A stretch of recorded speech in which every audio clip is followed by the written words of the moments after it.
U.S. President Donald Trump has been presiding over the first meeting of his controversial Board of Peace in Washington, D.C., with the focus on Gaza. Those attending promised a bright future for the Strip, pledging money, peacekeeping troops, and investment, but with few political details. The board brings together representatives from more than 24 nations, aiming to resolve global conflicts. But many countries are absent, including key European allies. The Board of Peace has also been criticized by governments who worry it will undermine the United Nations. Trump says he will make sure that the UN remains viable. You can get away with that. But she just went. But this meeting today is proof with determined leadership nothing is impossible. When I took office, the war in Gaza was raging with thousands of people being killed and no end in sight. Today, thanks to unrelenting diplomacy and the commitment of many of the great people in this room, we have 59 countries signed up on Gaza. Think of that. We have, it's amazing. But all the people, many, really so many in this room, the war in Gaza is over. It's over. There are little flames. Hamas has been, I think they're going to give up their weapons, which is what they promised. If they don't, it'll be, they'll be harshly met, very harshly met. They don't want that. All the stuff like they don't mind dying. They told me that's not true. Everyone said, oh, they don't mind dying. No, they don't want to die. They said, we don't want to die. People don't want to die. The ceasefire was held, and every last remaining hostage, both living and dead, has been returned back home. Think of that. That was an impossibility.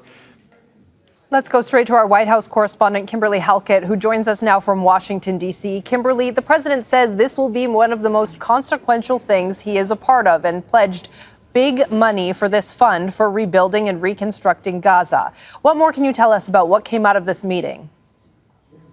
Yeah, well, first of all, what was a surprise was the $10 billion pledge by the United States, the U.S. president announcing it, but providing very few details of how that money will be spent, leaving most people guessing that it was for reconstruction. But again, it's not clear if this is being given to the board, directly to Gaza. No one is really sure. So certainly the White House is going to need to follow up with more detail.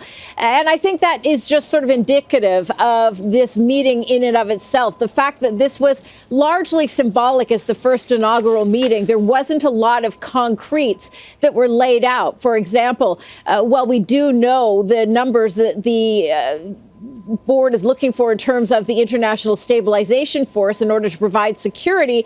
Again, how that will work, what the further plans are still unclear.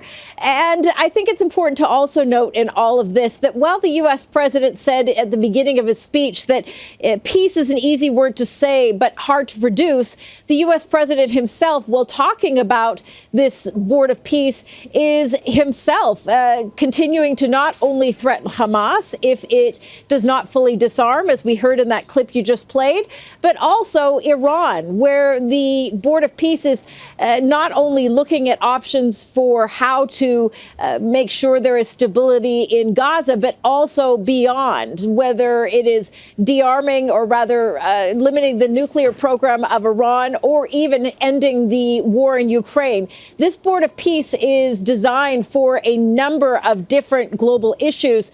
And again, when it comes to the concrete, it's very limited. But what I think is important to note is, again, this is called the Board of Peace, and the U.S. president, as its chair, is simultaneously amassing a large military presence right outside of Iran and threatening that should it not limit its nuclear program and halt enrichment in about 10 days, that bad things, in his words, will happen.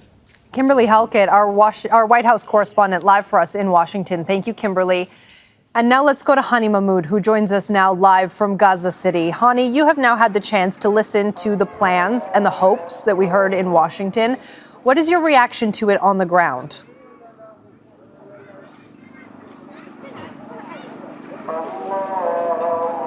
It's just people are hopeful that this is going to be implemented. The problem with this narrative, it's been going on forever. Not just the past 4 months, but before that, the month leading to the ceasefire. But since the ceasefire was signed, there were many things that should have happened, should have been implemented as paving the way to this particular moment. But right now, look, we're talking about things that for a lot of people here seem to be very ideal. They are not, they're going to be out of reach because they are part of larger pledges and promises, while on the ground, daily realities, people, what they want, the priorities that they want with them going on with their life. People just broke their fast, for example, on the second day of Ramadan. Large number of Gaza still in ruins. Thousands and thousands of Palestinians are still displaced inside either temporary shelters, temporary spaces, or worn out tents. That should have ended during phase 1 of the ceasefire, as people should have been allowed to go back to their homes in the areas that are controlled now by the Israeli military, better now as the yellow line. Also, aid should have been allowed in an amount that is sufficient to respond to the greater needs created by these months of devastation and starvation. Moving through the Rafah crossing should have at least be coupled with or abiding by the capacity and the pace was announced. None of this is happening at the full capacity it was announced whatsoever. It's less than 50%. Movement through the Rafah crossing is 30% or a little over 30%. Movement through the crossing, the other for aid and trucks, it's about 29%, and not enough. Let alone there are larger sections excluded from this. Medical supplies, for example, other necessary equipment to keep hospital operating. Fuel, for example. Many of the people here broke their fast by just starting fire by using wood, by using plastic and cardboard, because cooking gas is not available. This is the daily realities, and it became very ironic when we talked to people about their expectation. They said, is this going to bring in more cooking gas, more fuel? Is it going to send me back to my house that I was removed from? These are the realities people are talking about. Yeah, those are the important things to people on the ground where you are right now. Hani Mahmoud in Gaza City. Thank you very much, Hani, as always.